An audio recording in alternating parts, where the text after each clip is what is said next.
Fala aí, pessoal, seja bem-vindo a mais um vídeo aqui no canal. Vamos acompanhar as últimas notícias do São Paulo. E o William Gomes, né, galera, pode ser vendido para o Porto. E o São Paulo já entra em campo agora na quinta-feira, né, contra o Guarani jogando em casa. Então trago essas e outras notícias para vocês. Então, sem mais enrolação, vamos pro vídeo. E que jogo, que coisa incrível. O São Paulo estava eliminado aos 90 minutos do segundo tempo, até que teve um pênalti. O Rian Francisco vai lá e cavadinha faz o gol. Aí, 94 minutos, outro pênalti. O Rian Francisco vai lá com cavadinha, faz o gol. E o São Paulo está na final da Copinha, da Copa São Paulo. O jogo será no sábado, no Pacaembu. Que final, que classificação incrível do São Paulo. Vamos falar bastante sobre isso. E o Rian Francisco que vai brilhar na final? Não, não vai. Está suspenso. O Rian Francisco não joga a decisão da Copinha. Muito bem, Arnaldo, eu vou começar com você, que está vivo, milagrosamente, depois de tudo que aconteceu. Vou adiantar um pouco o que você vai falar. É uma classificação que deve tudo aos jogadores, e só aos jogadores, e a comissão técnica da Sub-20. Porque o que esses caras foram esfolados por causa dessa pré-temporada não foi brincadeira. E o Rian, hein? Tirone, o Rian é um negócio muito sério, né? A frieza para a cavada primeira e a frieza para a cavada segunda são coisas que vão além da técnica, né? Da conclusão, né? É uma questão de cabeça também. E isso depois de ter sido tirado da final com um cartão amarelo meio absurdo, quando ele tenta uma conclusão de voleio. O zagueiro do Criciúma abaixa a cabeça e não pegou em cheio, mas pegou de raspão. E o árbitro foi rigoroso. Eu até vou pegar o nome do árbitro, que os pênaltis foram polêmicos. É o Fabiano Monteiro dos Santos. É um árbitro que apita o Paulistão profissional. E foi colocado na semifinal da Copinha. Que, aliás, teve tudo de, aspas, profissional. Estádio maior, Araraquara, VAR e, com tudo de melhor e mais moderno, a federação marcou esse jogo 24 horas depois do São Paulo profissional ter usado os garotos da base. E ainda teve, além de tudo, uma coisa que a gente não conversou, teve o apagão, que permitiu que a gente começasse a soft open aqui, colada ao jogo, aqui no calor do jogo. Um apagão no estádio, mas o fato é que o São Paulo vai para a final da Copinha depois de muito tempo. A torcida do São Paulo adora esse time, não por acaso, não só pelo Rian. É um time que tem muita raça, tem bons jogadores, se matou no campo. E o São Paulo vai para a final na reabertura do Pacaembu, que é um momento... Aí tem algumas coisas que o futebol vai... A reabertura do Pacaembu no sábado, já com alvará provisório para 20 mil pessoas, para jogar contra Corinthians e Grêmio. Ou Corinthians ou Grêmio. Se for Grêmio, duas torcidas. Se for Corinthians, só torcida do São Paulo, porque a torcida do São Paulo... nessa bizarrice de torcida única, é a mandante, porque o São Paulo tem melhor campanha que o Corinthians na Copinha. Isso já está definido, independentemente do que acontecer amanhã em Barueri. Mas o grande nome da Copinha não disputará a final da Copinha, que é o Rian Francisco. E aí também se coloca, daqui para frente, o que será feito com o Rian Francisco no time profissional, certo? Se ele vai ser puxado imediatamente, se ele vai ganhar uns dias de folga, como normalmente ganham os caras da Copa São Paulo, mas o fato é que depois de hoje, e o futebol tem dessas coisas, e jogar uma final de Copinha tem essas coisas, mesmo com a ausência. Estou vendo agora o videotape de Corinthians e Velo Clube, aqui que está aparecendo na Cazé TV, o árbitro é o mesmo, Corinthians e Velo Clube, desse que apitou. Esse que apitou São Paulo e Criciúma, o Fabiano. O Rian Francisco é o jogador hoje, se você colocar, né, nosso termômetro, mais benquisto pela torcida do São Paulo, certo? Incluindo os marmanjos. E isso tem um valor que o técnico vai ter que perceber. Às vezes nasce um xodó, e o xodó tem que ser, de alguma forma, cuidado para você entrar na sintonia do torcedor. Só mais um detalhe, antes de passar para o Mauro. Nós temos a possibilidade de ter uma situação aqui em São Paulo, que é, se o Corinthians for a final da Copinha, ganhando do Grêmio. No sábado, no Pacaembu, com torcida única do São Paulo e Corinthians. E domingo, no Morumbi, às 6h30, pelo Paulistão, São Paulo e Corinthians, com torcida única do São Paulo também. Muito bem. Mauro, um pouco aí sobre a Copinha, né? Rian Francisco, duas cavadas para fazer os 2 gols. Muita gente falando que foi roubo, que não foi pênalti. Eu achei o primeiro pênalti, eu acho ridículo essa regra, né? O cara tá de costa, não tá nem vendo, a bola bate nele, mas enfim, é um pênalti que se marca. O segundo eu achei que foi um chute na cara. Mas independentemente disso, o São Paulo tá aí na final da Copinha, e os jogadores completamente desfacelados, e esse Rian Francisco tá chamando a atenção. O que me chamou a atenção foi também o goleiro do Criciúma, né? Porque ele toma o gol de cavada, aí depois se joga para o lado. Ele tinha que ter esperado a bola. Ele devia ter esperado. Ele tinha que esperar, vou pagar para ver. Vai cavar de novo? Vamos ver, meu irmão. Arrisca aí. E pela corrida lenta do Rian para a bola, Concordo. Já era um sinal de que ele iria dar uma cavada. Que ele não corre para dar uma pancada. Ele dá uma corrida de quem vai cavar de novo. Então, achei que o goleiro do Criciúma, no segundo pênalti, foi muito ingênuo. Aí ele deu o canto e ficou fácil, e isso me chamou a atenção. Aliás, goleiro na Copinha, né? Nem sempre são goleiros jovens, ainda em formação, uma posição muito específica, né? Então, muitas vezes acontece esse tipo de coisa, né? Vai aprender, uma lição a mais para ele ali. E essa bizarrice aí a torcida única em São Paulo vai transformar o jogo. Cara, na Argentina tem torcida única em todos os jogos, salvo algumas exceções. Às vezes abre uma exceçãozinha, aí tem uma torcida visitante, num jogo ou outro que não é de muito risco, mas é muito eventual. E nos jogos que vale uma taça e tal, né? Final de Copa da Liga, final daquela taça, que é a Supercopa deles, né? Que é a taça dos campeões, tem 2 torcidas. Inclusive quando é River e Boca. Então, assim, tem torcida única, mas existem as exceções. O cúmulo da incompetência assumida das autoridades de segurança de São Paulo não conseguirem fazer com que a torcida do Corinthians fica de um lado, a do São Paulo fica do outro, monta um esquema de segurança, chama as organizadas antes, olha, vai ser assim, assim, assim, assim, e acabou. Mas sabe o que acontece? Eles não têm nem o que barganhar, porque virou torcida única, os caras continuam saindo na porrada, se matando, e não tem nem o que barganhar. É isso. Agora, eles não conseguem controlar lá no Corinthians, né? Lá no Corinthians, quando vai ter votação. Lá não tem problema. Lá a atmosfera é hostil, como você gosta de dizer, né? É isso. Aí os caras não conseguem votar, adia, empurra com a barriga. É muito ridículo isso. Vai ser melancólico, né? Você vê, o Corinthians já sabe que não vai estar na final. A torcida do Corinthians já está fora da final. O time pode se classificar, mas a torcida do Corinthians já está desclassificada, entre aspas, da final. É verdade. Isso é patético, incrível, né, cara? A torcida do Corinthians está excluída no final de semana, né? No final de semana de futebol de São Paulo, ela está excluída. Informação exclusiva: o São Paulo tem em mãos uma proposta do Porto de 9 milhões de euros ou 56 milhões de reais por William Gomes, atacante de só 18 anos de idade, revelado na base de Cotia e que passou a figurar com mais frequência no time principal na temporada passada.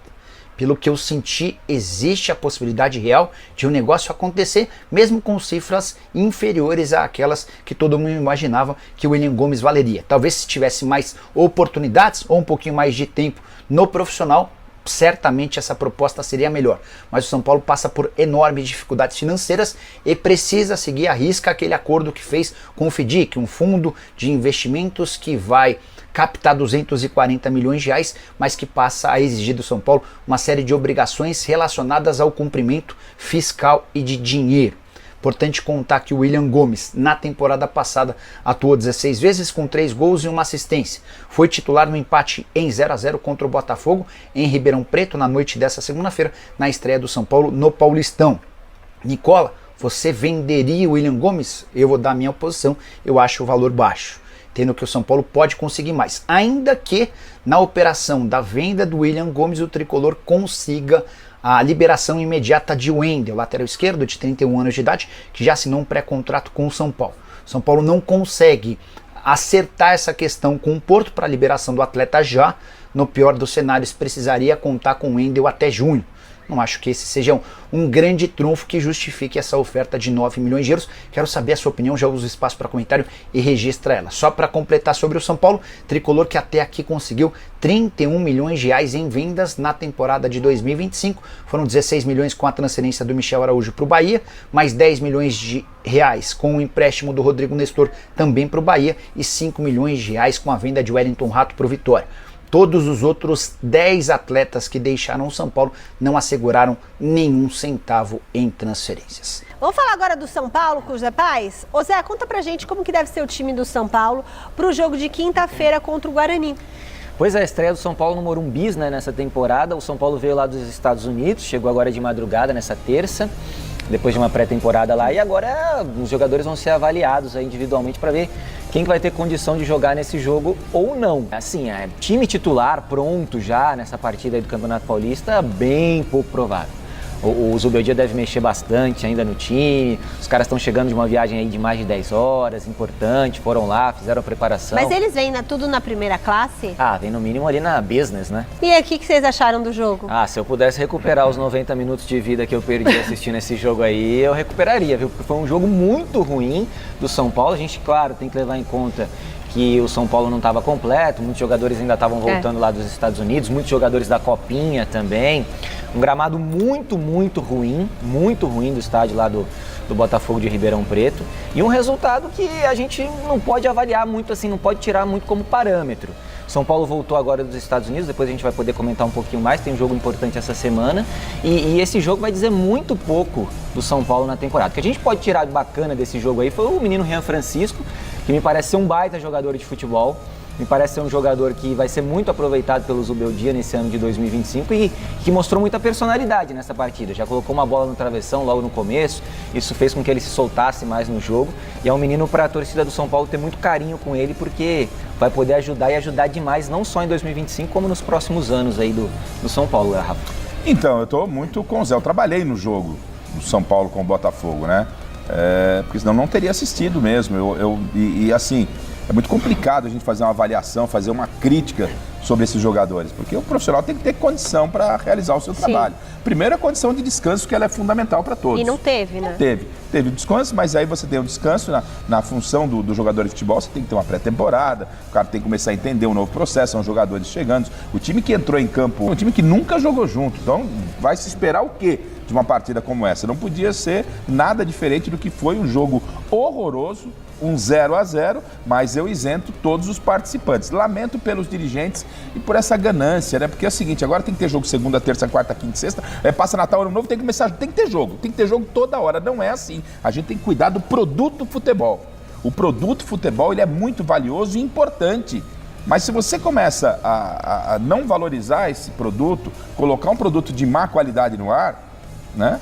A coisa vai desandar. Eu lamento que a gente estejamos vivendo esse momento. Então é isso aí, pessoal. Vamos comentar sobre essas últimas notícias do São Paulo. E o Porto, né, galera, fez uma proposta de 56 milhões de reais pelo atacante Willian Gomes do São Paulo. E segundo o jornalista Jorge Nicola, né, pessoal, o São Paulo pode, nos próximos dias, aceitar essa oferta. Eu não concordo muito, né, pessoal? A gente vê o próprio Palmeiras aí vendendo o zagueiro por mais de 200 milhões de reais. E o São Paulo com um atacante promissor, né, pessoal, como o Willian Gomes, vender por apenas 56 milhões não faz muito sentido. Por mais que o São Paulo quer bater a meta, né, galera, de vendas esse ano de mais de 150 milhões de reais.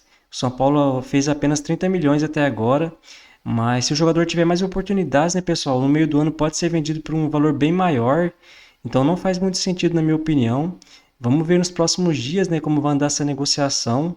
Eu gosto muito do Willian Gomes, né, galera? Apesar de ele ter caído um pouco de rendimento esse ano. É normal, né, galera? Eu vejo alguns comentaristas já criticando o jogador. O engraçado é que quando o Luciano joga mal, direto, né, jogando mal, a gente não vê os mesmos comentaristas, né, criticando o atacante. Então vamos ver, né, nos próximos dias como que vai andar essa negociação. E como eu venho falando em alguns vídeos atrás, né, galera? Já que o São Paulo não pretende virar SAF nos próximos anos, E dificilmente, né, o São Paulo vai fazer como o Flamengo fez no passado, não investir nada praticamente no futebol, até porque hoje em dia evoluiu muito, né, galera? Vários times virando SAF. Então, se o São Paulo fazer isso, corre sim um risco de cair para a segunda divisão. Então o São Paulo precisa fazer alguma coisa, né, pessoal? Eu vejo alguns torcedores e alguns comentaristas criticando, né, a futura parceria do São Paulo com o empresário Grego Ângelos Marinax para suas categorias de base. Mas na minha opinião, né, pessoal, o São Paulo tá certo em tentar fechar essa parceria, até porque se o Tricolor vende 1, 2, 3 jogadores por ano, essas vendas vai ser triplicada, né, galera? Então, dificilmente, se essa parceria for fechada, a gente vai ver, né, o São Paulo vendendo jogador como o William Gomes por apenas 56 milhões de reais. E o Tricolor também espera, né, nos próximos dias, com essa aprovação do fundo de investimento, quitar, né, praticamente todas as suas dívidas bancárias e assim diminuir os juros em quase 50%, ganhando fôlego financeiro. E com essas várias saídas que teve no elenco, né, galera, como o Galopo, Michel Araújo, o Nestor, o Rafinha, o São Paulo espera uma economia, né, na sua folha de pagamento de quase 2 milhões de reais por mês. Então o São Paulo pretende, né, galera, cumprir a meta no fim do ano e fechar com um superávit de mais de 44 milhões de reais. Vamos ver se confirma, né, galera? Até porque ano passado o São Paulo também não investiu muito, né, no elenco e mesmo assim ficou com grande prejuízo, um dos maiores da sua história. E o São Paulo segue ativo aí no mercado, né, pessoal? Atrás de um lateral direito. Mas na minha opinião, né, galera, se o São Paulo não achar um bom nome praticamente a custo zero, o Tricolor vai deixar essa contratação para o meio do ano, já que tem o Igor Vinícius, né, pessoal? O Moreira também vai continuar no elenco, né, se não for para o Porto. E tem o Ferrarese também, que pode ser improvisado ali. Então o São Paulo pode adiar essa contratação. O Zubeldia também queria um centroavante, né, pessoal? E um atacante. Por mais que o São Paulo entende, né, pessoal, que está bem servido. Ali pelas beiradas tem o Lucas Moura, né? Tem o Ferreirinha, tem o Eric, tem o William Gomes, tem o Henrique Carmo. E de centroavante, né? Tem o Caleri, tem o André Silva. Agora o Rian Francisco. Mesmo assim o treinador quer, né, pessoal, alguns jogadores para essa posição. Mas para tentar atender, né, galera, o Zubeldia, o São Paulo sondou nos últimos dias o atacante Gabriel Veron do Porto. Segundo o jornalista Jorge Nicola, o São Paulo tenta fechar com esse jogador nos próximos dias. Vamos ver, né, galera? Até porque o São Paulo não quer investir muito, né, para tentar trazer outro atacante. E após perder o Wellington, o Jamal Lewis e ter apenas o jovem Patrick, o São Paulo conseguiu, né, trazer o Enzo Dias para essa posição. E agora está muito próximo de conseguir a vinda antecipada do lateral esquerdo Wendel. Na minha opinião, né, galera, ele chega para ser o melhor lateral esquerdo atuando aí no Brasil. Então o São Paulo vai conseguir resolver essa posição de vez. E após estrear no Campeonato Paulista empatando contra o Botafogo de São Paulo, o Tricolor agora tem 2 jogos em casa. Já joga nessa quinta, né, contra o Guarani. Depois tem um clássico pela frente contra o Corinthians. Depois joga fora de casa contra a Portuguesa e contra o Santos, né, mais um clássico. Depois joga em casa contra o Mirassol. Depois fora de casa contra o Bragantino e em casa contra a Inter de Limeira. Então essa é a sequência do São Paulo, né, nos próximos dias. Então é isso aí, pessoal. Se você curtiu o vídeo, deixe seu like, se inscreva no canal e até a próxima.